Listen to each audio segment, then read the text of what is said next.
Hello, everyone. Thank you for joining us for this new presentation by the Real Action Community Engagement Committee called Having Difficult Conversations. This presentation came about after several of the committee members were actually having some discussions about having difficult conversations with friends or family members, especially in light of all of the political happenings over the last year.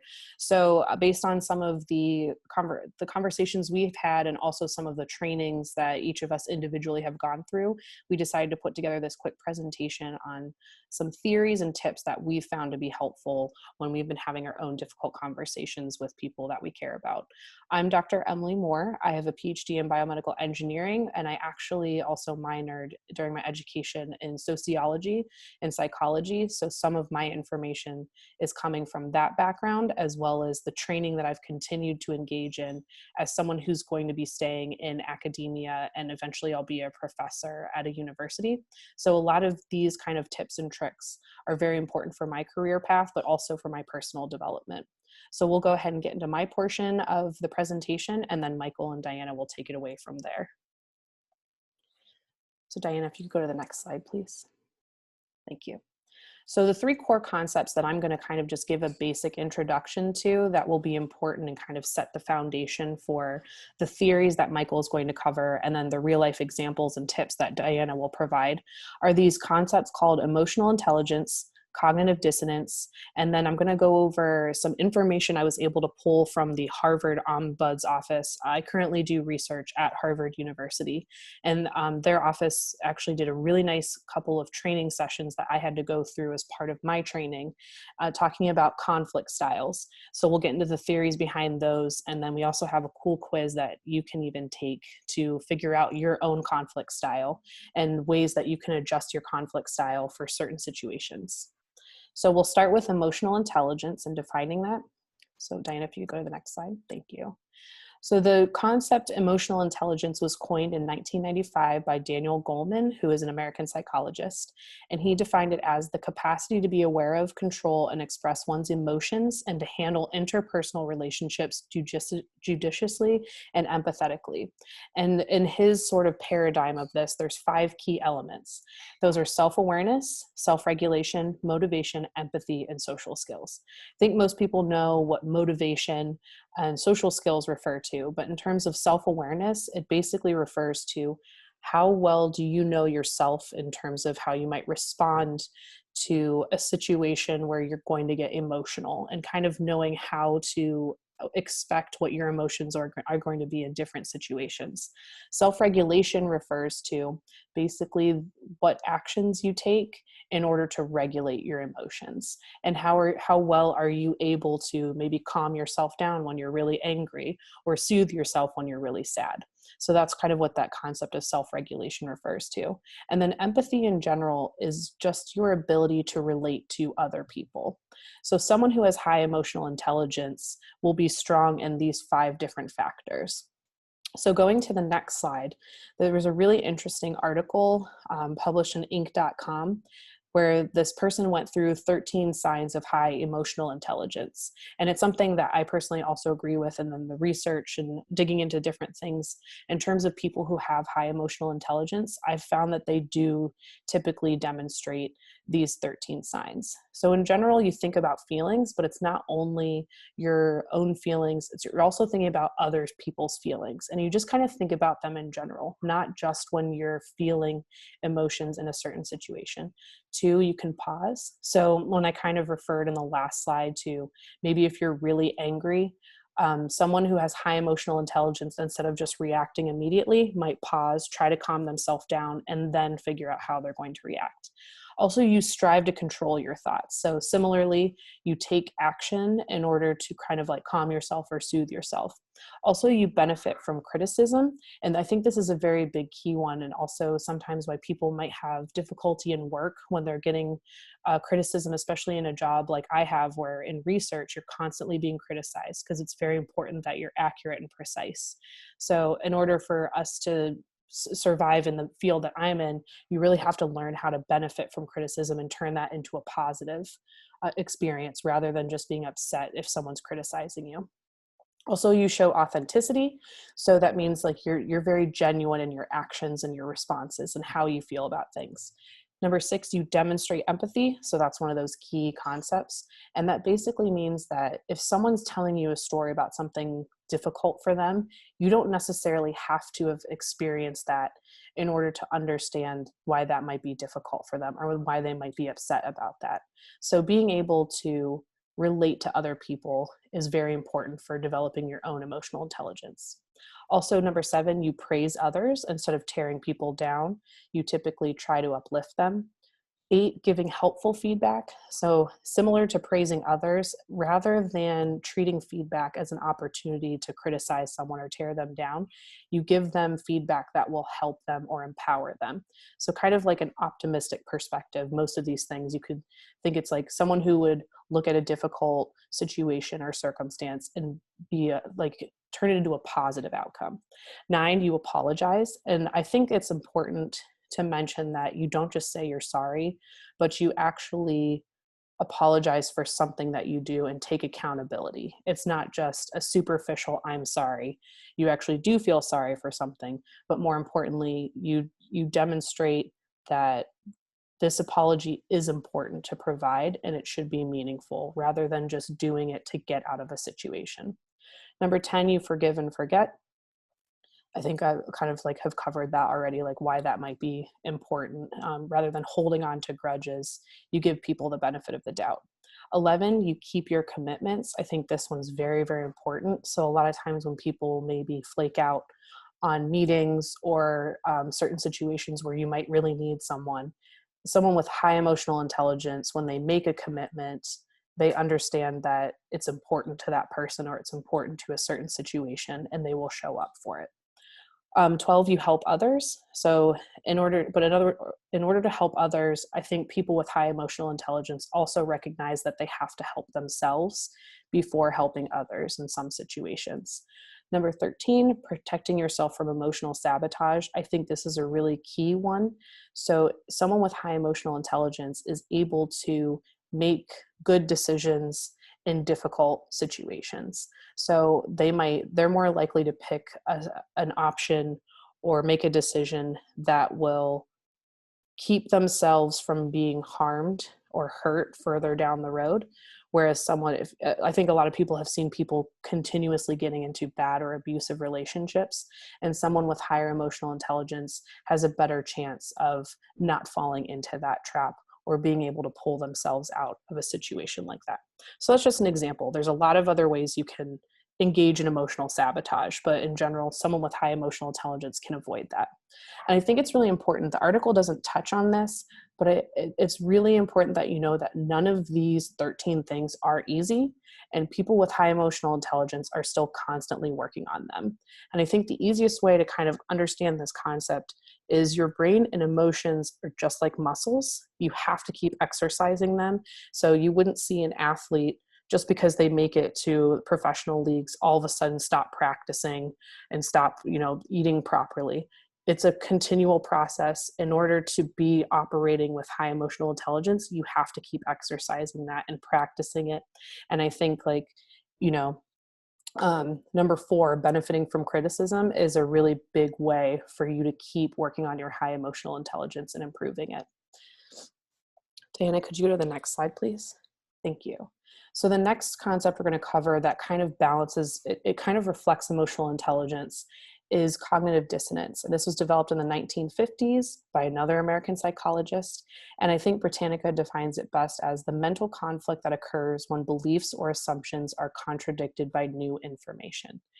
So basically, if you can imagine imagine a situation where you received some very shocking news that completely turned your world upside down, and how distressed, and sometimes a lot of people just go into shock, like full on shock. That's kind of an example of cognitive dissonance. And what happens is you get this resulting unease or tension, and it's relieved by certain defensive maneuvers. So depending on the person and also depending on your level of emotional intelligence, that defensive maneuver can change. So for example, some people just reject, explain away, or avoid the new information altogether. Sometimes you'll see people kind of making up their own delusions and persuading themselves that no conflict actually exists. Sometimes they'll go to reconcile the differences. So I think someone with high emotional intelligence will take steps to help themselves engage with the new information and help their brain kind of go through this tension and unease, absorb the new information, and kind of deal with it that way rather than just pretending that nothing happened or nothing existed. And then another thing that Britannica lists is resorting to any means of preserving stability in the world around them. So that could be something more drastic like violence, or it could be something like more constructive, where I'm going to cover an example of how you can kind of deal with cognitive dissonance later. So we'll kind of shelf that for now. But I thought this Dilbert comic is a really good way to kind of explain it. And you can see the boss says, if your numbers are correct, my strategic plan is irrational. And so cognitive dissonance hits him, and his response is kind of to deflect. And he said, you sure are bad with numbers. And Dilbert's like, what? Essentially, the boss, instead of accepting the truth of the numbers because it was a criticism on him and his strategic plan, he decided to deflect onto Dilbert instead of accepting this new information that, hey, maybe my idea wasn't so good. If he had higher emotional intelligence, he probably would have been like, okay, this didn't work out. Let's revisit the strategic plan and do something about that. So that would be an example of reconciling the differences, but instead he went with reject or explain away. So on this slide, I also put more kind of like relevant for the times. I thought this cartoon was really good. And I think we've just been through a lot of really difficult political discourse lately. And you can definitely see examples of cognitive dissonance on both ends. So I think this cartoon does a really good job of explaining two different camps of political supporters in terms of Trump supporters or Biden supporters, and how there are examples in which case they did demonstrate some cognitive dissonance. The next slide, though, is a cartoon that I think is more kind of on the side of like me, Diana, and Michael. So it doesn't have to just be like a Trump supporter versus a Biden supporter and their cognitive dissonance about the candidate they support. But the three of us, we had a lot of cognitive dissonance over the last year because we wanted to try to be very well informed, but at the same time, it was really taking a toll on our mental health, having to constantly engage in a lot of this content that was very difficult to take in all at once. So sometimes that means taking breaks from social media. Maybe you take a break from the news cycle until you can absorb all of that information. For me too, I like to listen to podcasts rather than reading news or watching news. So you can find a medium sometimes that also your brain is more receptive to taking in that new information. So on the next slide, I have just some quick examples of how you can resolve cognitive dissonance. This is some really cool research that's being done by someone who I think he was at Harvard and now he works at Northeastern, which is also very close in the Boston area. And I think a quote from this one paper, it is likely that music emerged and evolved for a fundamental cognitive function. Music makes the accumulation of knowledge and human evolution possible. And essentially what these papers show is that people process information faster and better when listening to pleasant music. And so in general, this group has kind of concluded that they think evolutionarily, music might have come around as a way for people to deal with cognitive dissonance and more effectively absorb information. So that kind of makes sense to us when we think about how children in grade school, a lot of times they'll teach information through songs, because that rhythm and the pleasant music makes it easier for children to absorb that information. Or me personally, I listen to music when I've had a bad day, and I typically listen to music I've already listened to. I won't start new music when I'm going through something. I'll listen to something that's calming, that I've already engaged with before, and that is familiar to me. So just going to other techniques to self-soothe, again, I kind of just said this even with my music preferences, do things that are familiar to you. Go for a walk on a route or a park that you know you love and you go to frequently. Binge watch The Office. That's a TV show you know that you love and will bring you comfort. Also, you can brainstorm small, achievable tasks to help make sense of things. Sometimes if I've had a bad day, I'll just go in the kitchen and do the dishes, because that sense of accomplishment sometimes will help ease my mind a little bit over something I can't necessarily control. Do things that are associated with the feeling that you want to achieve.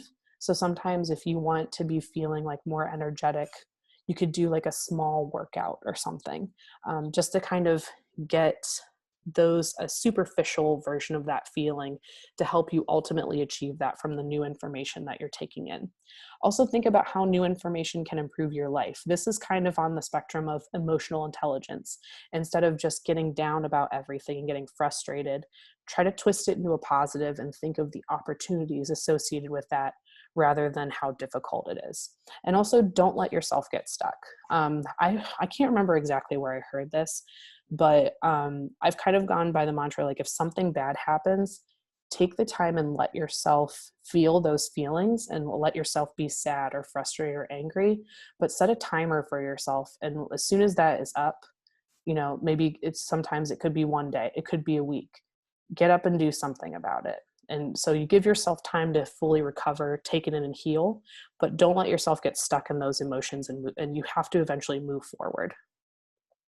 So the last thing we're going to cover, just going to go over it very quickly, is the conflict styles. So I just wanted to point out, thank you very much to the Harvard Medical School Ombuds office. We have those resources at the end, but essentially this is taken from a presentation that Melissa Broderick and Justin Neiman from that office gave. And also they put together a quick quiz so you can actually learn your conflict styles. So we have the link to that at the end of this, and we'll probably also post it in the comments wherever this video is available if you want to take the quiz to learn your own conflict style.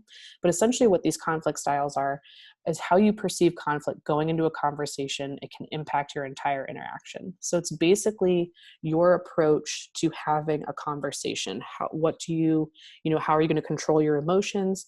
What are you going to say? What are you going to try to get out of this conversation? How are you going to handle yourself?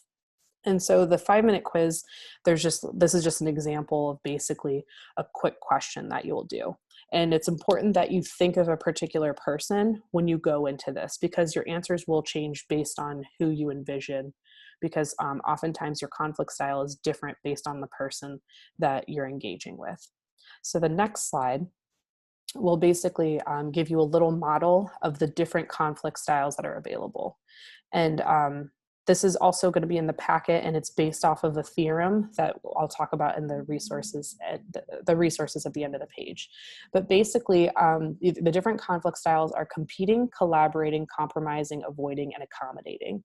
And this graph here shows you different ways in which, so basically what those conflict styles mean.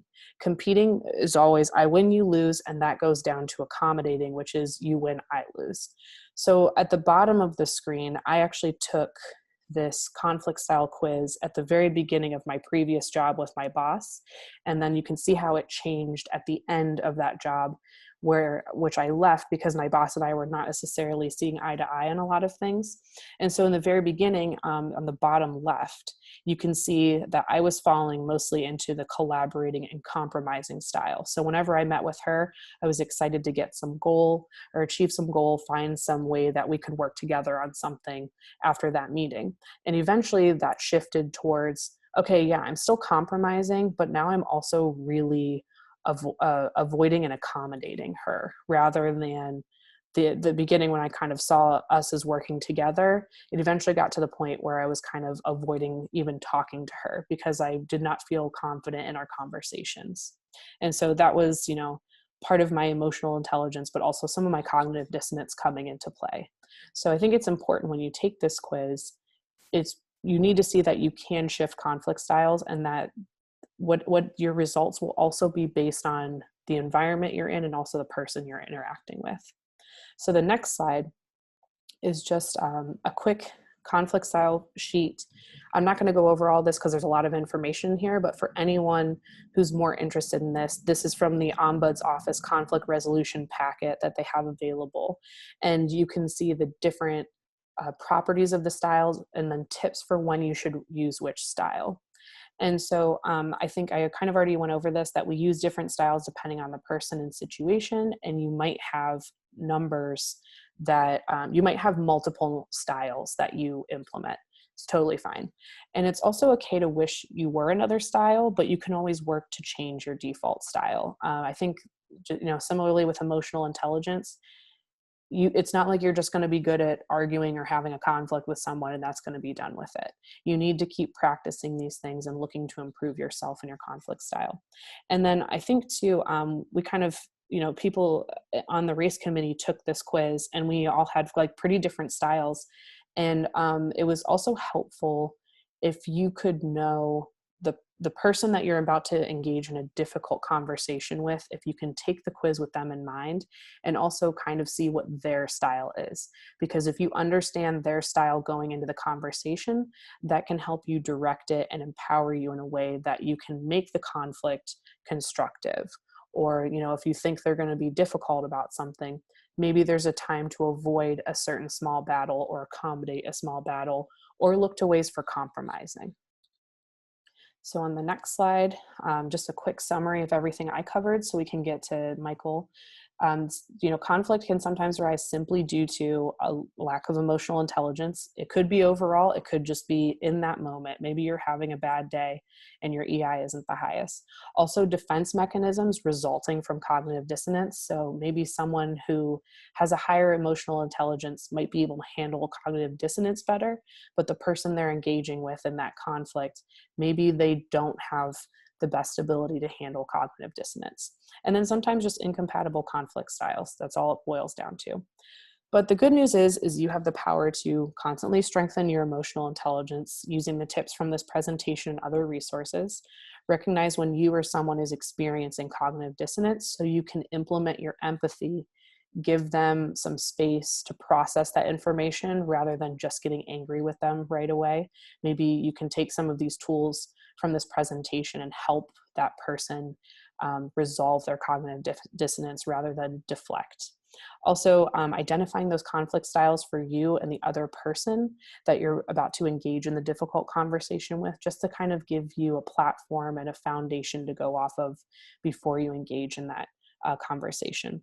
And then finally, you can practice or tweak your conflict style at any point to make the best of a situation. And I think a good step in being able to practice or tweak that is going through that packet in the quiz.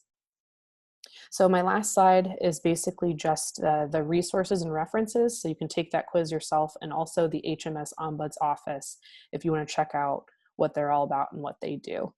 With that, I'm going to go ahead and hand it off to Michael. Thank you, Emily. My name is Michael Crawford. I have a master's degree in education and clinical mental health counseling. As Emily said, I'm also a member of the race committee. My background is primarily in behavioral health. I have worked directly with clients with issues in mental health or substance abuse. I've also worked pretty extensively with people in the criminal justice system. Been doing that for a while now, and I've had a lot of different experiences, a lot of different stories. My background is diverse in the sense that my master's was in mental health counseling, bachelor's was in philosophy with a minor in psychology, and then all different kinds of understanding how humanities, right? So what I want to kind of do with you guys today is talk very, very briefly about some theories on communication and theories of change and how to kind of work with people that might show some resistance and how to work through some of those concepts like cognitive dissonance and how to, think about how do you interact with differing conflict styles and stuff like that. A lot of what I do on a day-to-day now is training other people on how to use certain skills or communication techniques that may be beneficial to helping with that. So hopefully you guys can get something out of this. I do think that I can't emphasize enough that these are very brief overviews of these theories and some of the concepts. But the other thing to kind of keep in mind is that with the resources that we're sharing with you, if you want to look into this a little bit deeper, we tried to make them very friendly for a beginning user, right? So you could spend literally multiple lifetimes studying communication. You could spend multiple lifetimes studying all of this information, these theories, and still not necessarily feel like a master. So kind of as Emily said before, it's really important not to put so much pressure on yourself to do it necessarily perfectly, but to struggle intentionally with that cognitive dissonance, to work on it and just become a little bit better each time. And so that's kind of something that we want to emphasize, and it's also something that we want to encourage you to reflect on and try to bring with you into these difficult conversations. So the first thing that I wanted to talk about is communication. What is it? We all kind of know, but if you were stuck putting a definition to it, what would you say? So the definition I have here is one of many different definitions, but I really like it because it really highlights that successful is an integral part of what makes communication what it is. So the successful conveying or sharing of ideas and feelings. The idea there being that if I don't actually get my point across, I may have said words, but was it effective communication? I'd venture to say no.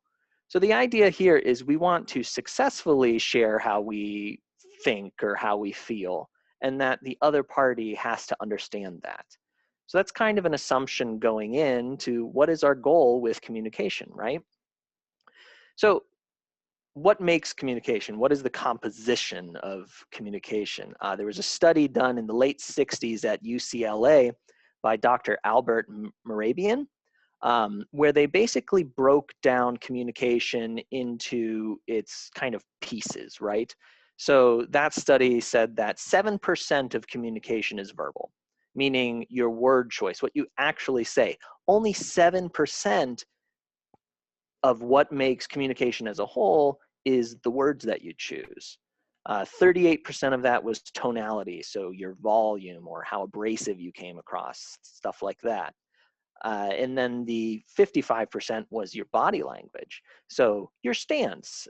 Did you have your arms crossed? Did you, look straight into somebody's eyes, or were your eyes darting all over the place? Did you roll your eyes? Did you have kind of that RBF going on your face? So all of these kinds of things are a piece of the pie when it comes to what makes up communication.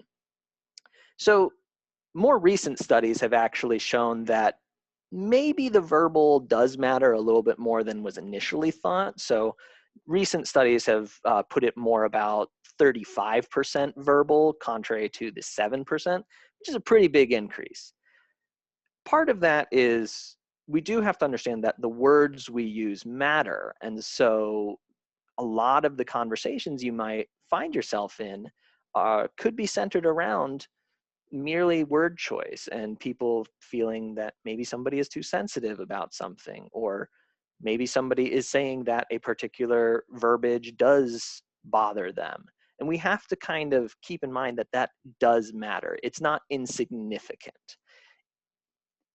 What we're trying to get out of this is that our nonverbals also make a difference, right? So the idea here is your word choice matters, but it's not the whole picture, right? So facial expressions, posture, tonality, all of those things are part of what makes communication what it is, and consequently what makes it successful or not. So what does this kind of mean for us in the age of COVID? We hopefully are practicing social distancing policies and wearing masks and following these safety procedures. How do we keep in mind that our nonverbals matter, but at the same time, we can't be present with each other, or we may only see each other on a tiny screen on Zoom, or we may be communicating via email or text. So these are kind of, I don't necessarily have an answer for, but these are things to consider when you are trying to communicate with somebody and get your point across. Are you sure that you're getting the point across that you wanted to, considering they can't see 65% of what makes communication what it is? So an example of this is if you're sending a text, right? Oftentimes people may misread the intent behind a written communication. And so things like emojis. as silly as they may be at times, they actually do a nice job of conveying intent, right? So if I put, a smiley face, unless I'm being heavily sarcastic, it means that I'm happy, right? If I'm putting like an angry face or, the explodey head thing, that might mean that I'm upset. And so the idea is, in lieu of being in person, I can use these small emotional icons to convey kind of that nonverbal aspect of what communication is. Definitely something to keep in mind, though, if you're trying to have these difficult conversations over the phone, or especially if you're trying to type it out via somebody's social media. There is a component of communication that is missing there. So if you could go to the next slide, please. So the idea with communication is that, we all do it, and hopefully we are conveying our ideas and our feelings well. It's not always the case. And to kind of play into the idea that Emily was talking about cognitive dissonance, this that I'm showing you here is called the Transtheoretical model, or the stages of change, right? It is a change theory, right?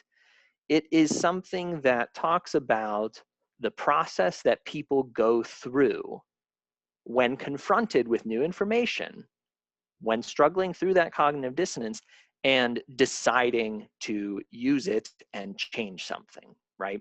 So as in any stage model, it's not necessarily linear, but in general, these would be the steps that somebody might go through. So pre-contemplation is essentially the idea that I don't need to change, the problem is yours, not mine. If you equate that to somebody who you may think that they drink too much, right? Well, if they don't see that as a problem, you're not going to convince them it is a problem just by telling them. They have to want it, they have to see it first. If they're in pre-contemplation, they do not see it as an issue. So what do you do when you're talking to somebody who is in this stage, when they do not see that they have a problem? Emily touched on this idea with emotional intelligence too, is the idea here is to raise their awareness, right? Just to get them to begin thinking that there might be an issue here. So your job as the other person is to help that person see that their current behavior isn't helping them achieve what they say their goals are, right? So they have to be the one to see it. They have to be the one to want it. If they don't, they won't change. That would equate to somebody saying, I want to lose weight, but they eat an entire cake every day. Probably not the best idea. The next stage would be contemplation. So this is where the person starts to think, hey, you know what? Maybe I do have an issue here, but I'm not ready to do something about it, right? So they start to have that awareness. They start to think maybe a change is needed, but they're unsure or not motivated to do something about it yet. So this is the concept of ambivalence, right? So I want to change and I don't want to change, and both can be true at the same time. I may want to be in better shape, but I don't necessarily want to dedicate time to getting on the elliptical every night. Or, I may want to quit smoking, but I use it as a calming technique. So you can have both of those thoughts at the same time. That's what creates that ambivalence. And again, we're talking about processing through that cognitive dissonance. What you can do if you're talking to somebody that is in contemplation, you encourage what would be called change talk. So if they talk about the desire to change, or they talk about what their goal might be, encourage that. Praise them. That was one of the 13 things that Emily talked about too. The idea here is to be supportive for them in raising that awareness again, but also encouraging them that they can make that change if they so desire, right? Not pushing them, but being supportive. There's a very important difference there. The next stage would be preparation. This is where somebody is ready to take action. They are ready to make a change in the immediate future, and they are gathering their resources. They're starting to make a plan. So again, I'm just to talk about, being healthier. Being healthier does not necessarily mean losing weight. Maybe that means I eat more vegetables. Maybe that means I quit smoking. But my goal is better health. That may mean that I am looking at what do I need to change about my attitude, my life, that would equate to a healthier lifestyle. That might mean not staying up so late, or maybe getting up to an alarm every day and having a more set schedule, not working overtime. There's a lot of different things that could go into that, and it will be very different for each person. So the idea of how you can help this person is, again, helping them to plan or encouraging them in their plan. So maybe somebody gets, this isn't a good example for right now, but maybe they get a gym membership, or maybe they buy some free weights or something like that. Maybe they start, just like I said, getting more vegetables in their diet. These are all plans that they can make, and you can be encouraging for that. Being supportive goes a very, very long way. The next stage of this is called action. This is where the person is actively pursuing that change. They are actively doing something. It's an action step. That's why it's called that. So what your role here isn't to do it for them. That's very important. They have to still be the one doing it. But you support that change. When they backslide, you are there to help them and encourage them. There will be setbacks, and that's something that we have to remember, is change is not linear, progression is not linear, but progress as a whole can still move forward. So again, encouraging them that they're following through with their plan, they're doing something about it, and being there as a support member to help them not judge themselves, and certainly not judge them yourself when they do backslide. The next stage is called maintenance, and this is kind of ideally where you would end up when making any kind of change. This is the stage where you've made the change, you've done it long enough, and now you're sustaining that change. You're integrating it into yourself, your daily routine. This is, I've said support multiple times now, but this is where support becomes just paramount, because changing is hard. But sustaining that change over a long duration is even harder. We talk about things like burnout, or compassion fatigue. Even consider how you might feel now compared to the beginning of the COVID pandemic. People lose that fire, right? And so it's hard to sustain a change over a long period. Being supportive for that person in that change is one of the most important things that you can do as that external person. So just keeping that in mind. And then also, again, keeping a non-judgmental approach. There is technically a sixth stage. It is not mandatory. It is possible, but not required. And that is relapse or lapse. And that would be reverting back to the old behavior. And again, this is a natural backslide, right? Plenty of people have, decided to quit smoking and had one cigarette when they felt really stressed. That's a relapse. But you know what? That doesn't mean that you can't get back up on that horse and try again. And being encouraging through that and non-judgmental is extremely important. Again, this doesn't have to happen, but it is a possibility. And being there for the person, being supportive of them, is incredibly important. Keep in mind, like I said, this is not a linear process. Stage models are used to illustrate a process. They're not absolute. That's very important that you understand that. It's not a blueprint, it's a rough rubric. Humans are messy, and our priorities shift. The other thing to think about is that you can be working on different things about yourself at the same time.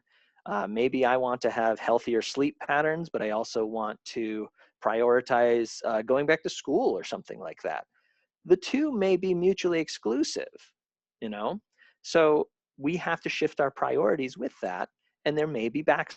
slides. There may be consequences because of that. A person will be at different stages depending on different changes that are going through their life. So again, that's just something to keep in mind. This is a moving target, right? And so the idea is it's not a fixed thing. You can't just, pin somebody to the wall and say, hey, you're pre-contemplation, deal with it. You have to work with them as a messy and interesting and wonderful human being. And that it's a very much living process. If you could go to the next slide, please. So, as I mentioned before, change is really hard, and being motivated to work through that change and work through that cognitive dissonance and to work through those kind of stages of change, it's very, very difficult. And so there are a lot of theories on how to do that with people. How do we help them? Motivational interviewing is a therapeutic style. It's not specifically a theory, it's more of a way of doing things. So it focuses on increasing internal motivation to change and empowering the other person to change. So increasing motivation and empowering are kind of those key words there. With any kind of theory or practice or technique, there's always some assumptions that go along with that. Some of the main assumptions of motivational interviewing, and if you look up MI, you're going to see a lot of different things that go into this. I just wanted to highlight a few that I thought were important for this conversation. So the idea of partnership, it's an attitude of collaboration rather than an authoritarian style, right? So we are in this together, we are working through this together. You are there as a guide, not as the expert. So you're not telling somebody what to do, you're being there for them to move through that process on their own. That is really difficult for some, myself included. Especially when you have the burden of knowledge, you want to share that with people. And that's out of benevolence, that's out of wanting to help them. But oftentimes people need to get to a realization on their own. You can't force them into it. And so you are there as the guide, you are a partner. Another assumption is acceptance. We respect the person's autonomy above all, right? And so their ability to make choices for themselves is, again, that is paramount in our understanding of working with somebody through the change process. Compassion, we want to promote the client's welfare, or in the normal everyday, just the other person that you're talking to. You want to think about the other person and the good that you're doing for them. And we want to prioritize his or her needs, right? So we want to show that empathy. That was another part of that emotional intelligence and, working through cognitive dissonance, understanding our conflict styles. All empathy, it runs throughout all of this. If we aren't able to connect with other people, we're not going to be able to help them through that. And then evocation. What this means in this context is we are trying to evoke or bring out the person that we're talking to. We want to bring out their motivation. Again, increasing internal motivation, rather than it being, an ultimatum where I say, hey, you need to change this or else you lose this privilege.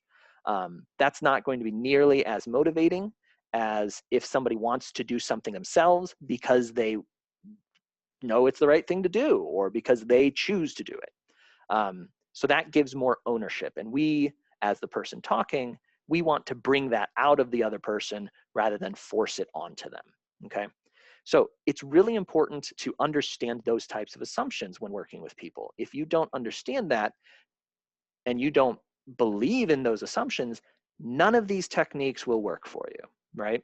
They will get you maybe through a conversation, but they will not actually be making progress. And that's really important for people to understand. A lot of times people will say, well, I did all of the skills, or I used all of these techniques, or I used that thing that you told me to do. But if they don't believe in the process, if they don't understand those assumptions, their skills are going to fall on deaf ears, right? So that's something to really challenge yourself with first prior to having these conversations. And then once you kind of have ingrained that, then you can start testing out some of these techniques.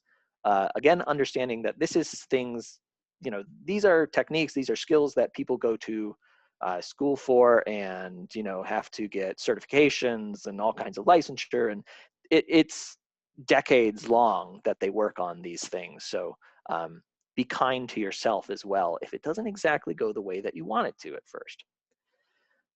One technique or one grouping of techniques I'm going to highlight with motivational interviewing is what's called OARS. It stands for open-ended questions, affirmations, reflections, and summaries.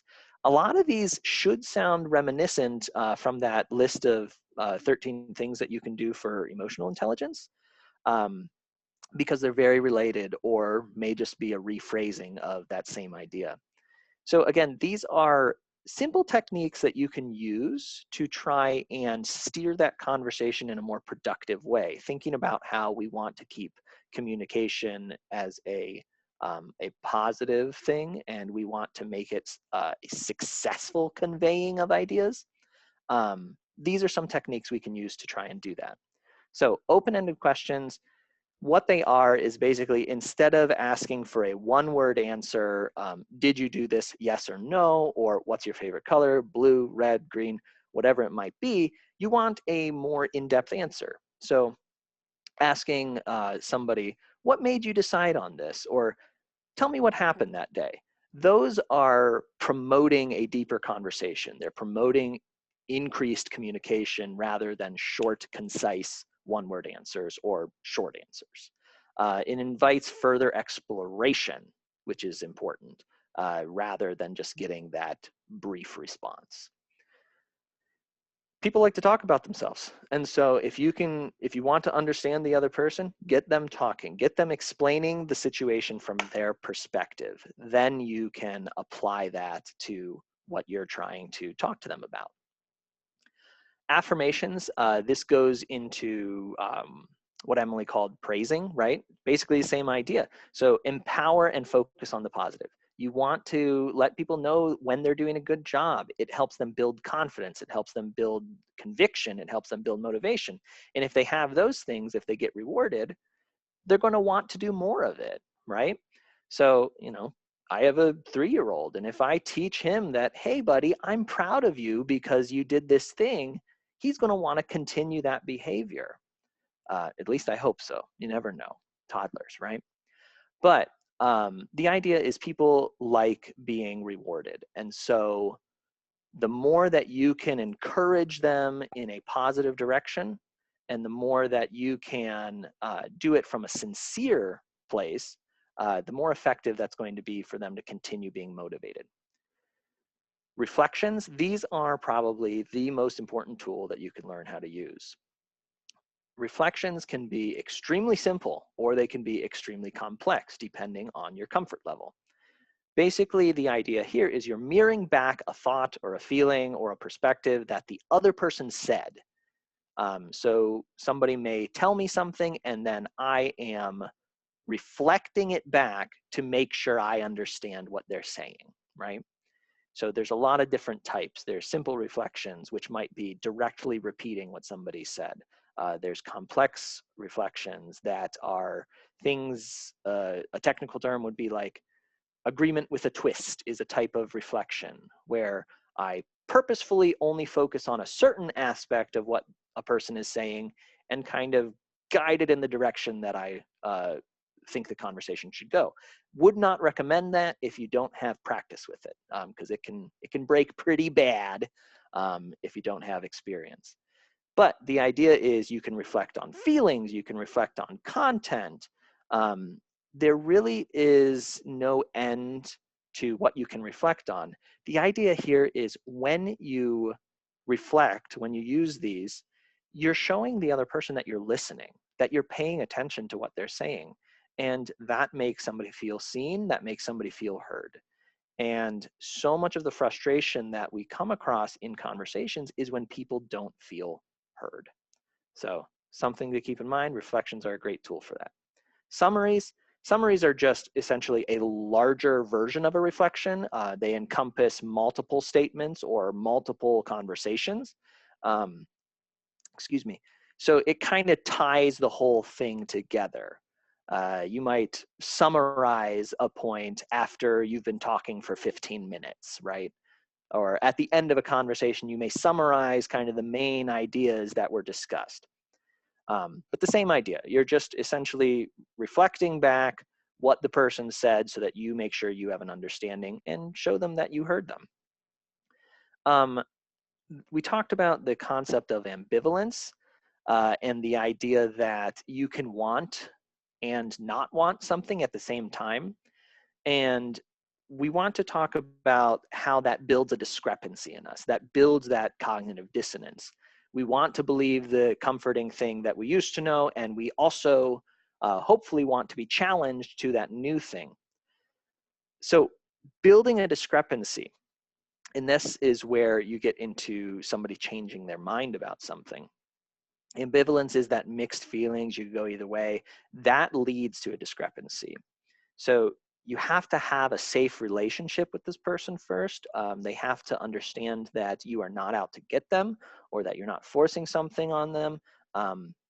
But using those ORS skills can be a really great way to build that rapport and to build that discrepancy.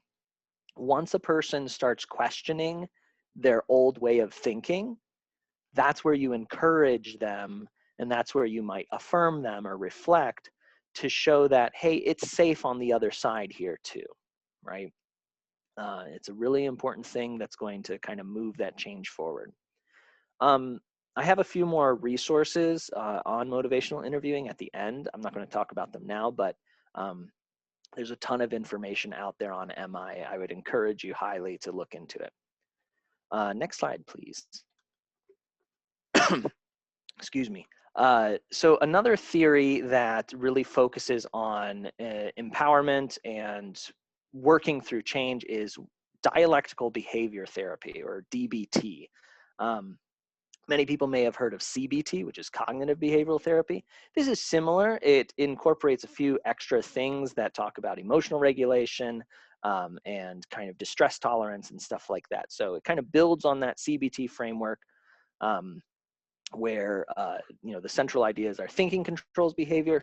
DBT builds on that idea. It was first developed by Marsha Linehan, and it was originally designed for working with people that were diagnosed with borderline personality disorder, who typically, people with BPD, typically exhibit self-harming behaviors, suicidality, stuff like that, right?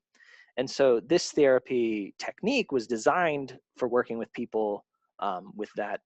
It's a pretty serious personality disorder. It's sometimes very difficult to work with people like that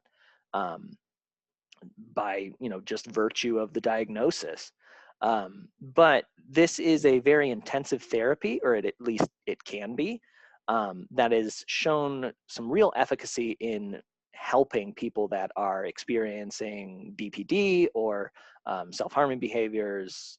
But the idea here is that you can also use some of these ideas for anybody, because hopefully once you hear some of these, they might seem like common sense. Linehan may argue that this needs to be followed pretty exactly, but there's a lot of resources out there that would say that you can kind of pick and choose how you want to utilize these skills. Or again, there are main assumptions that I think anybody can use and integrate into their lifestyle. So those assumptions, some of them anyways, again, there are a lot, but some of the main assumptions are that the idea that people are doing the best that they can with the resources that they have, right? It's a mantra that I tell myself anytime I find that I'm frustrated in the way that something was handled or having a conversation with somebody, reminding myself just that people are doing the best that they can with what they have. And that a good follow-up one to that is that people want to change. So given the opportunity, people want to change. People don't want conflict, they want resolution. And so if, you know, working through cognitive dissonance is difficult, but they want that resolution, right? So there is an entire workbook on DBT skills. I cannot even begin to go over all of those. That is linked in the resources later if you want to take a look at that. Might be interesting. Might be a little bit dense, but you can also find some pretty user-friendly versions of these just by Googling. So just something to keep in mind. I did want to highlight just briefly 2 skills that could come in handy when having difficult conversations. Excuse me. But DBT as a whole is broken down into a few categories. The first one is about mindfulness, which is really raising awareness of that biopsychosocial self. You know, some may even throw in spiritual there. But the idea of being aware of who you are. So that was one of those pieces of emotional intelligence as well, that awareness of yourself, right? Thinking about who you are is really important to thinking about how you want to conversate with other people as well. So knowing what your beliefs are, knowing what your convictions are, and knowing how that maybe could cause friction. This also goes into the conflict style. Being mindful of yourself is really important when thinking about talking to others.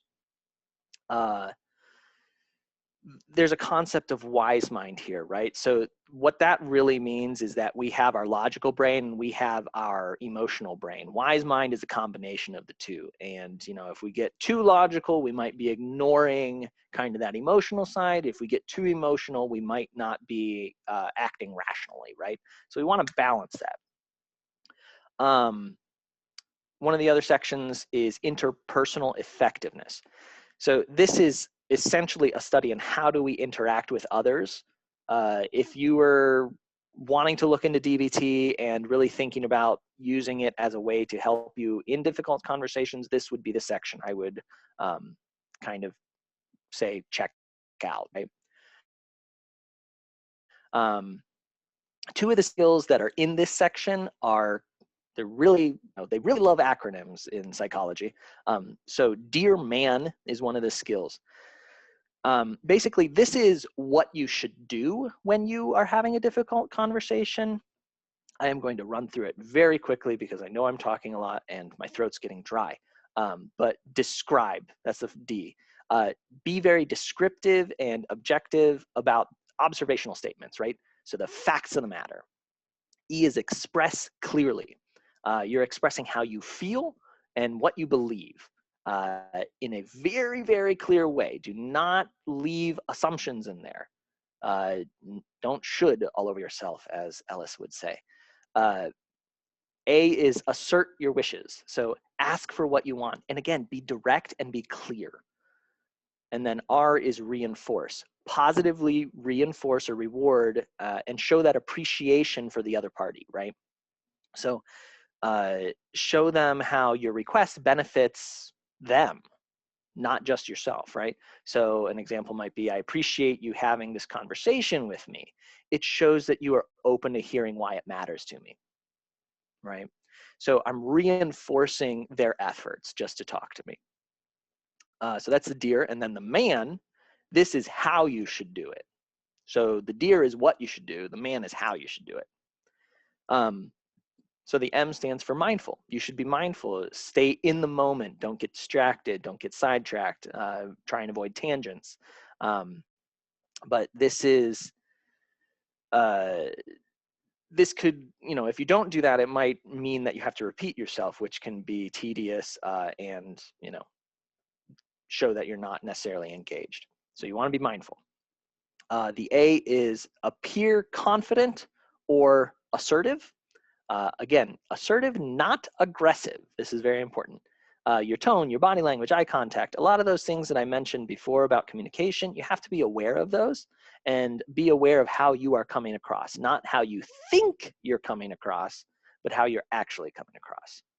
And then the last letter is negotiate, N for negotiate. be open to alternative solutions. Solutions, that's a word. Be flexible and also stand firm in getting your needs met. So this kind of goes into that conflict style, right? Think about collaboration and compromise. Those integrate both assertiveness and meeting other people's needs. So you're meeting your needs and other people's. The idea here is you can negotiate. It's good to know what your hard lines are and what your soft lines are, right? You can bend, but don't break. Don't necessarily back down, but that also doesn't mean that you have to be confrontational about it. So, dear man, one of the skills. Another one of the skills is give. Again, this is a technique for keeping a relationship positive and how to communicate effectively. Again, very briefly, the G is be gentle. I'll let you figure out that one. Avoid being aggressive. You want to stay calm, be mindful of that tone again. And so, that's kind of the idea. Have a gentle demeanor. The I is act interested. Again, they really try hard on these acronyms, but interested. So this is showing active listening. Looking at the person goes a long way. Not being distracted, not looking at your phone, whatever else it might be, stay engaged in that conversation. Validate, this one actually fits. So V is validate. Validation it's not the same as agreeing with the person, but it's understanding that what they're saying does matter, right? They could say something completely wrong. I could look at you and say, the sky is made out of cheese. And you could refute me, but all that's going to do is make me double down and entrench in my wrong belief, right? So validating the person in their belief, right or wrong, understanding that it is important to them, does not necessarily mean you agree with it, okay? And then the E in give is use an easy manner. So smiling or, using that soft sell versus a hard sell technique. Appropriately using humor, trying to keep it lighthearted. You don't want to deflect with humor, but keeping it a little bit light is maybe not a bad thing. Bring levity to it. So those are two techniques from the interpersonal effectiveness section of DBT. The other sections are emotional regulation, which really is about how to be aware of your emotional state and come back to that kind of middle ground, that wise mind, if you feel dysregulated. Emotions aren't a bad thing, just sometimes they can get a little, out of control for us, right? And then the last section is distress tolerance, which is building resilience to the things that do cause you to become dysregulated. So when your emotions kind of get the better of you, how do you come back to center, right? So that is DBT. And then if you go to the next slide, Diana. This is what we call a segue. But really what Diana's going to be talking to you about is some practical application of the things that Emily and I have gone over. So some things to kind of think about when you're trying to understand another person, when you're trying to communicate with them. What are my values, or what are my beliefs? What are my biases? Being aware of that, being mindful of that is really important. And then trying to empathize with them and understand what might their values, beliefs, or biases be, right? And then you want to try and start with that common ground. And I know Diana is going to talk about this a little bit more. So recognizing, how are we different?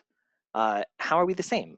Starting with that common ground, and then also being very aware of how might we be different. And then really trying to focus on getting to the root of the issue, not arguing over semantics or getting stuck on kind of the minutia, right? And then what I have found is that one of the best questions that you can ever ask somebody is, how can I help? It immediately shows that you are interested in them and that you are on their side. Even if you are looking your worst enemy in the face, knowing that, at one point in time, they were a sweet little baby who just wanted love and safety. How can you help, right? It is something that unites us rather than divides us, no matter what the conversation might be about. And really, these are just some things to kind of ask yourself and reflect on before having that difficult conversation. So don't go in blind, prep yourself, right? And then Diane, if you could just go to the next one. And this is, again, just some resources. So communication and change theories, MI, DBT. There's a ton more. I picked these because I think they are fairly beginner friendly. But you could just Google DBT or MI and you'll find something. So and with that, I'm going to pass the torch to Diana. Awesome. Thank you so much, Michael. That was excellent. And I feel like I learned a couple of things there. So thank you so much. So my name is Dinah Cooper. Good afternoon, good evening to you guys. I got my MBA from Penn State University in Marketing and Strategic Leadership. I got my JD from William & Mary. And the skills that I learned from those two programs, I was able to use, throughout my time at work. So the biggest points there is, how do we navigate these difficult conversations? So I was able to use those skills, those tips, those tricks to figure out how we can work with customer-facing roles. So how can I get my team to work with customers who are very upset? How do you communicate with those upset customers? Then cross-functionally. So how do I work with my fellow managers in trying to get a decision made or trying to implement something new? And then finally, managing up. How do I get my managers, the people who are above me, who are above them, the CEO, to see my point and buy into what I'm trying to say? So taking all of those things and all of those frameworks and putting them together is kind of how we get into this portion of the implementation of what we just learned. So you guys learned a ton of new tools, a ton of new definitions: emotional intelligence, cognitive dissonance, motivational interviewing. All of those things put together are great tools for you to try to have these difficult conversations. But I know you're probably asking, how do I use this in my everyday life? How can I take those tidbits of information and string them together so I can start changing the way that I communicate and maybe helping someone else change the way that they communicate? So in order to do this, the first thing that I want to do is show you an extraordinary example of someone who really understands how to communicate. And that person is Daryl Davis. So I'm going to go ahead and play this video. It's a short 2.5 minute video. If you can't hear the sound, we will have a link in the YouTube description, so you can just go down there and click on that. It's also in the references afterwards. So I'm going to stop talking and go ahead and play the video until it is done. There'll be those who will not look beyond the picture of me shaking hands with a Klansman in a robe and hood. And of course, they'll have that visceral reaction like, what the hell is going on here? It is something we never see. A black man attending KKK rallies where crosses are burning and racist views are being spewed. Some of their beliefs are that African Americans, black people, are born with smaller brains, that we are inherently lazy, we are inherently prone to crime, raping people, especially white women. Despite that offensive ideology, Daryl Davis has spent decades befriending members of the Ku Klux Klan. How do you talk to someone when someone's calling you the N-word? Because you take the higher road. You know who you are. There is one question Daryl has repeatedly asked members of the Klan. How can you hate me when you don't even know me? They've never had an answer that they can come up with that justifies how they can hate me. His conversations with Klansmen resulted in something Daryl never expected. I would find things in common. And as I began to build on those commonalities, the things that we had in contrast as trivial as skin color began to matter less and less. And as I built upon those commonalities, a relationship was formed. In the last 30 years, Daryl says 200 members across the country have left the KKK as a direct result of his involvement. He was very vicious, very violent, and very racist. But at the very end, he said that he respected me. Many of those who've left have given Daryl their robes and hoods. He keeps them in his home. It's a journey that is documented in the film Accidental Courtesy. I consider Frank to be my friend. I consider Daryl to be my friend as well. What do you think about the current tension in America? The culture of racism existed long before Donald Trump, long before President Obama, long before Bush or Clinton or whoever. We, American citizens, are to blame for fostering that culture of racism. Talking about race in this country has been taboo for a very long time. People don't want to talk about it. Daryl believes the only way to end racism is to confront it head on. Progress is made when you give somebody a platform where they can express their views, even if you don't agree with them. When two enemies are talking, they're not fighting, they're talking. It's when the talking ceases that the ground becomes fertile for violence. Gina Silva, Fox 11 News. All right. Right. So that was an extraordinary example. That was a very unique example. And by the end of this presentation, you should be able to do the same. Just kidding. You do not have to do the same. We are going to give slightly more manageable examples of what you can do next. But for the most part, what did we learn from that? You know, we heard we should build on those commonalities. We should be building relationships. You know who you are. He was so confident in himself and what he had to say and what he wanted to convey to that person that he didn't get upset. It didn't matter what they called him. It didn't matter what they said. He was true to himself and what he stood for. And because of that, he got over 200 KKK robes. So it's an amazing story. As you can see, there are tons more videos. This was just a nice short clip to help you guys understand what this guy did, kind of see how he communicates, and then what we'll talk about over the next few slides, you can put back onto what Daryl Davis did, and hopefully be able to take some lessons from that. So let's talk. We're pretty much going to break this up into 3 different sections: before the conversation, during the conversation, and after the conversation. And the example that I'm going to kind of bring out from my own life is part failure and part a huge win. So I have 5 sisters. We're not going to say which sister this is, but one of my sisters has never voted in her whole entire life, not one time. The first time that I talked to her, and she told me that she did not vote, I got upset. So I didn't yell, I didn't scream or anything like that, but I did just immediately ask her, why not? What is wrong with you? Why would you not vote? I can't believe this. And to be honest, I kind of steamrolled her a little bit because I felt so shocked at what she said.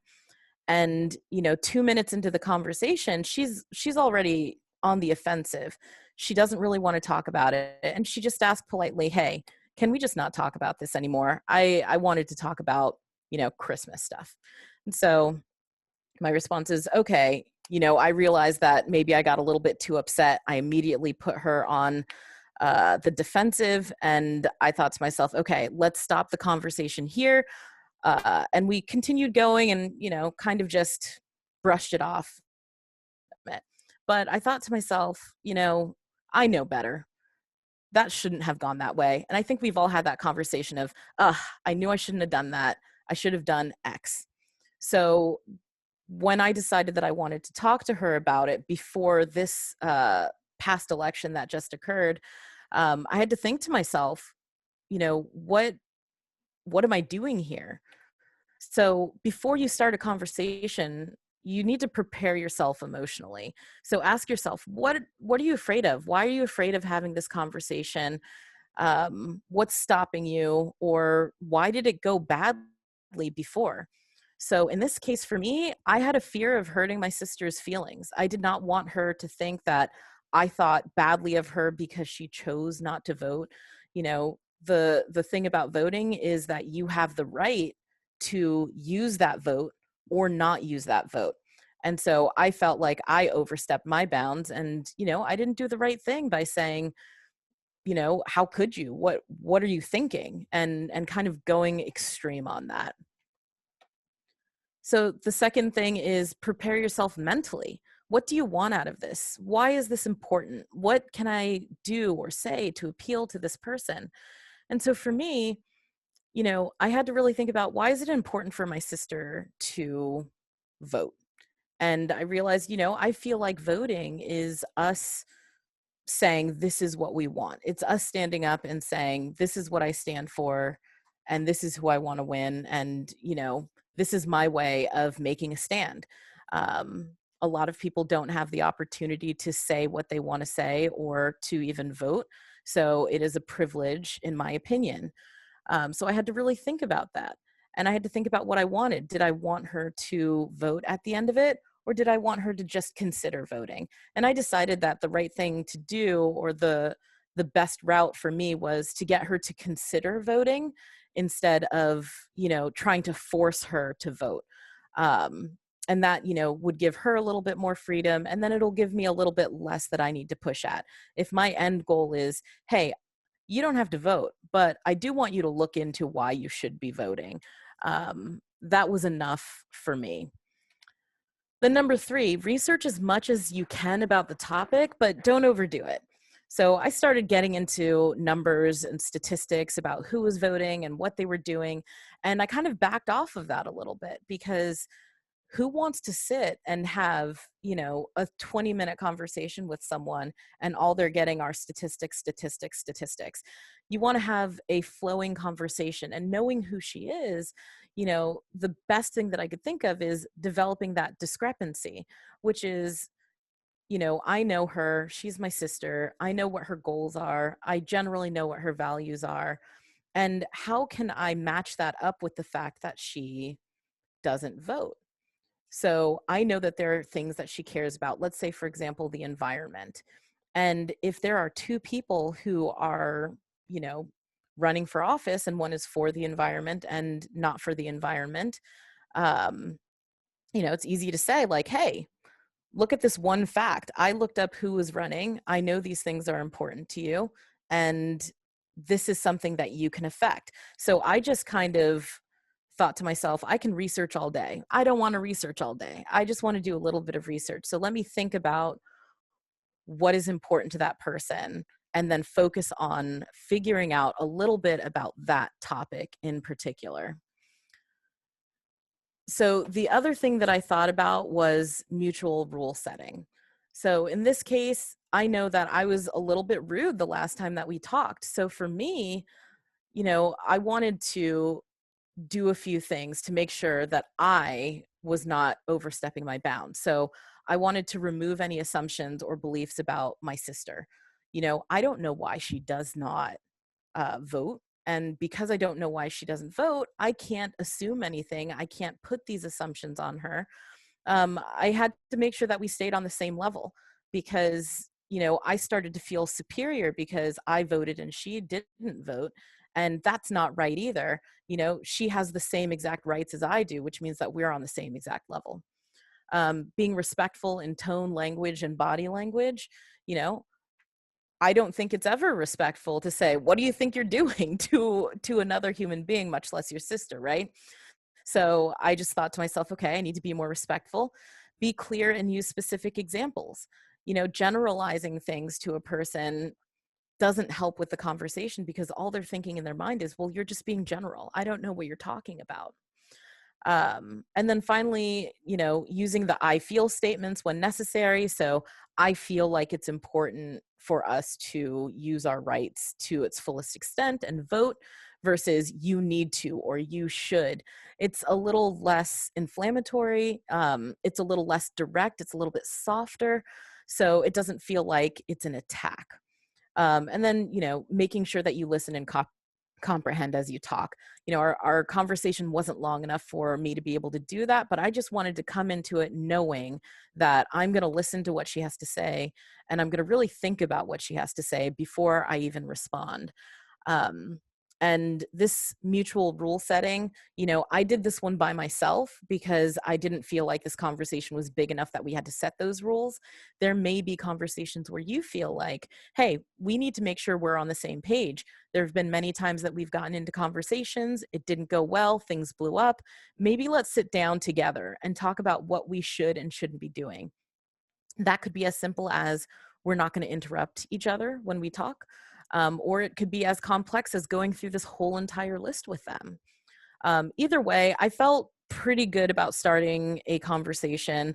I kind of knew what they wanted or what their beliefs were, my sister's beliefs were, and I kind of knew how I wanted to approach it. So during the conversation, there were a few things that I wanted to make sure that I did, which is starting from a place of discovery, curiosity, and respect. You just heard Michael talk a little bit about that at the end of his presentation. You know, people like talking about themselves. People enjoy having a conversation that's, you know, more so focused on them with open-ended questions that you would ask that person. So I wanted to kind of start light, ask about how her life was going, how her kids were doing, you know, what's going on in her neighborhood. And then from there, I just wanted to let her talk about what was going on in her life. And as we started talking about what was going on in her life, there were a few different openings to start talking about politics and start talking about voting. In this instance, I was very thankful because she brought it up first and talked about how her husband was going to go and vote. So it was a very natural place for me to come in and say, oh, well, you know, do you plan on voting this time around? And she sighed. And at that point, I was like, okay, this could go one of two ways. What do I have to do? And the first thing that I had to do was remember that, you know, regardless of what she feels like or what she feels and how she determines whether she votes or not, those are her feelings and those feelings are valid. And so I just said, oh, you know, do you mind telling me a little bit more about why you don't want to vote? And when I asked her that, she talked a lot. And she talked a lot about her perspective of voting and how she felt like her vote doesn't really count. And I learned a lot from her about it because her not voting doesn't come from a place of laziness or doesn't come from a place where she, you know, doesn't like the institution. It comes from a place almost of sadness of, you know, she just felt like her voice couldn't be heard, that even if she did vote, that her vote didn't matter. And so the best that I could do was acknowledge that I heard and I understood her. Again, keeping acknowledgement separate from agreement. I think that's something that Michael talked about as well, was really important because, you know, I didn't necessarily want to agree with the fact that she thought that her vote didn't count. But I acknowledged the fact that she felt that way because that is a very real feeling that many Americans are feeling right now, and, you know, even felt a few months ago. And it was just important to make sure that she understood that I understood her perspective. From that point, you know, I didn't just wait for her to start talking so that I can put my point forward. I prefer to wait for her to ask questions or give me the opportunity to talk a little bit more. But the only point that I really made was, hey, I understand that you feel like your vote doesn't count, and that sucks. I don't know how I would take it if I felt like my vote didn't count. I do feel like my vote counts, but I see why you feel the way that you do. The one thing that I will say, though, is I know that you care a lot about the environment. And in your local race, you have two people running, and the race is very, very close right now. And even though you feel like your vote doesn't count, in this instance, with the numbers the way that they are, your vote, or you even talking about voting and getting people who think like you to vote, could be the difference between someone winning that does not hold your ideals and values in the environment, or someone winning that does hold those ideals. So talking about those and about a few other points that she felt very strongly about, gave her enough to pretty much say, oh, wow, you know, I never thought about it like that. I didn't know that it was so close. I think I'm going to go ahead and start voting this time around. And that was great. That was great. And when she said that, I was so excited. I was happy. I said, thank you a million times. She was like, I don't know why you're thanking me. And I just said, well, thank you for listening. I really appreciate that. So what happens next? Because I didn't want to just leave it at, I'm going to vote now. Because I don't know, she might change her mind in 2 days. She might just be giving me lip service. Who knows? But I did want to create a positive ending to our conversation and start talking about next steps. Okay, is there anything that I can do? The exact thing that Michael was saying earlier. What can I do to help? What are next steps for this? And she essentially said, no, I think I got it from here. I'm going to go ahead and submit my application, and I'll vote in this election. And that was great. And that was pretty much the end of the conversation. But what if something had gone wrong? Let's say that we're in the middle of the conversation and she asked me about something that I didn't know. So maybe that question was, Diana, you know, what percent, like who is running in my area and what do they care about? I don't know the answer to that off the top of my head. I'm going to do some research, but not that much. If that happens, it's okay. It's okay that you do not know a particular fact or set of facts. You can acknowledge that you don't have all the information about that point. And if they agree, I would recommend doing a Google search together. I use this all the time. Anytime there is some disagreement between a set of facts that I know I can find on Google, I just stop and say, hey, should we just Google this? Like, do you want to Google it together? And most of the time they say, sure, yeah, I do want to Google it together. And if I'm right, great. I'm just like, okay, cool. And I move on. But I emphasize my point before I move on because, you know, let's be real. We're not going to just let it go. We're going to emphasize the point. We're going to move on with it. If you're wrong, acknowledge that you're wrong. You know, there's nothing worse than finding out that you're wrong about something and then kind of just piling on and kind of trying to prevent admitting that you were wrong. Show them how it's done. You know, if that's something that you don't like that someone else does, you can show them how it's done, admit that you're wrong, and then pivot to the next point. If it's inconclusive and you can't figure it out, shake on the draw. Say, oh, well, we can't find anything. We're going to have to leave that for another day and move on. You don't have to make it too serious. Keep it light. I think we've talked a few times about keeping the tone light. But let's say they don't agree to Google. If they don't agree to Google, then you could say, hey, you know, should we look this up on our own and come back together? And they might say, you know what, forget, I don't even want to know anymore. And at that point, you can drop it. You don't have to keep pushing for that kind of thing, because if they don't want to Google it at that very moment, if they're not interested in the actual fact of the matter, it's not really worth continuing to push. If they do want you to look after the fact, just make sure that you follow through, actually look it up and send it to them. And that means, you know, whether you're right or wrong, you're letting them know, I did look it up and this is what I found. And that just adds more credibility to you in these conversations. And so, you know, what would have happened if our conversation didn't go well? You know, I got a little bit upset again and said something rude, or maybe she said something rude to me. You know, because I care about my sister, I would try not to end in anger. You know, it's important to make sure that if you're having a conversation with someone that you value, that you try to kind of bring it back down to a neutral position at the very least. And if that means changing the topic or saying like, hey man, you know we disagree on it, but it's okay because you're still my family and we can disagree on a bunch of things, but at the end of the day, I'm going to be there for you. You can figure out your way of doing that, but I would try very hard not to end a conversation in anger if possible. The other thing is timeouts are okay. You do not have to continue a conversation that you are uncomfortable with, a conversation that you are getting upset at, a conversation that another person is getting upset at. You can break at any time and find another time to continue. If there's an action item, make sure that you end with that action item. That way it's, fresh in their minds. It's something that's going to be on their mind after you get off the phone with them. And it also kind of gives more of an active end to the phone conversation. So it doesn't just die with, oh, I agree.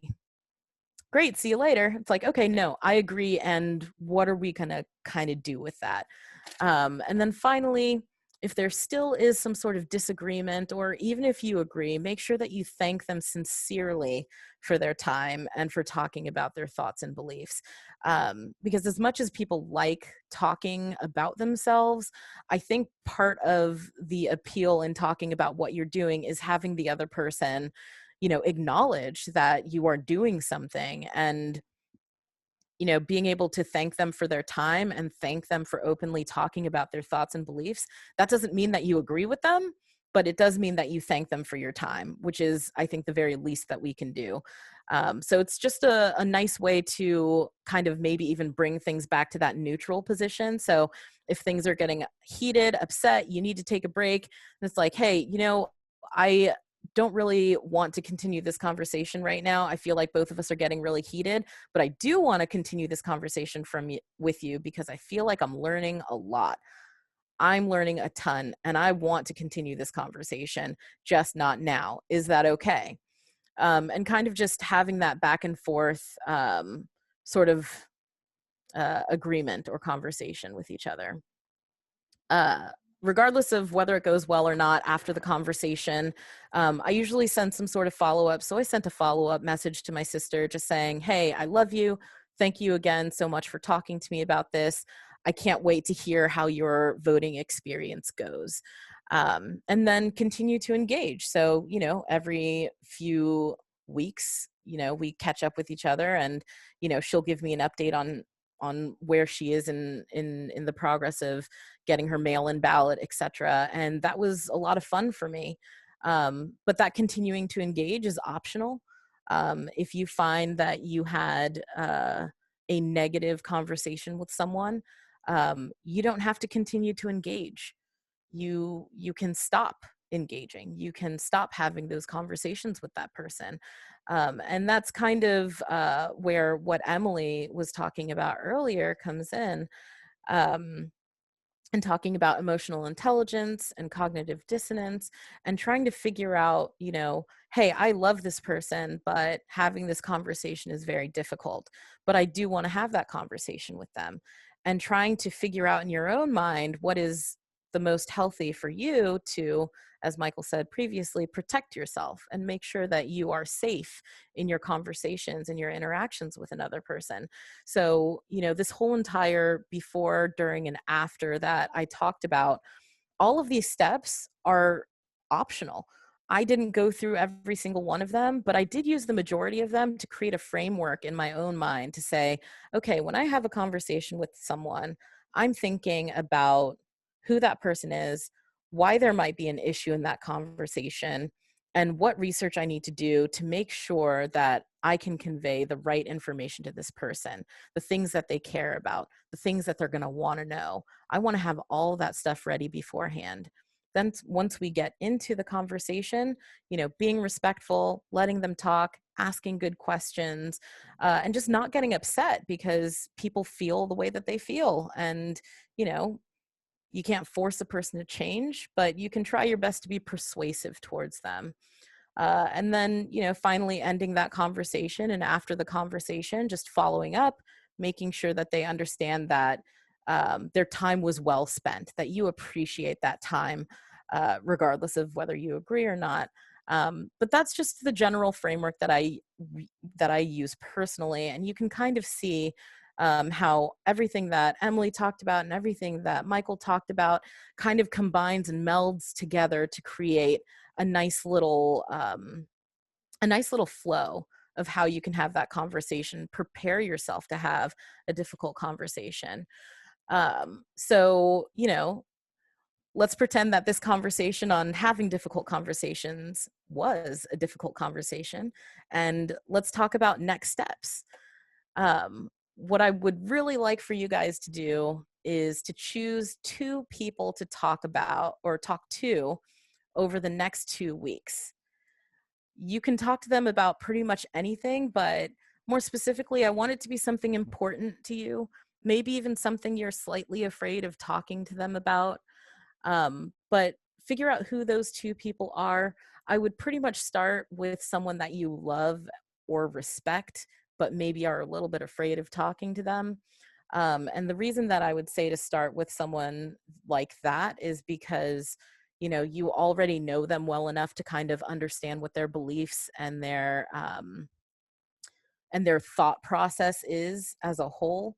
And that should make it a little bit easier for you to figure out how you can start that conversation with them and what information you might need in order to satisfy that type of person.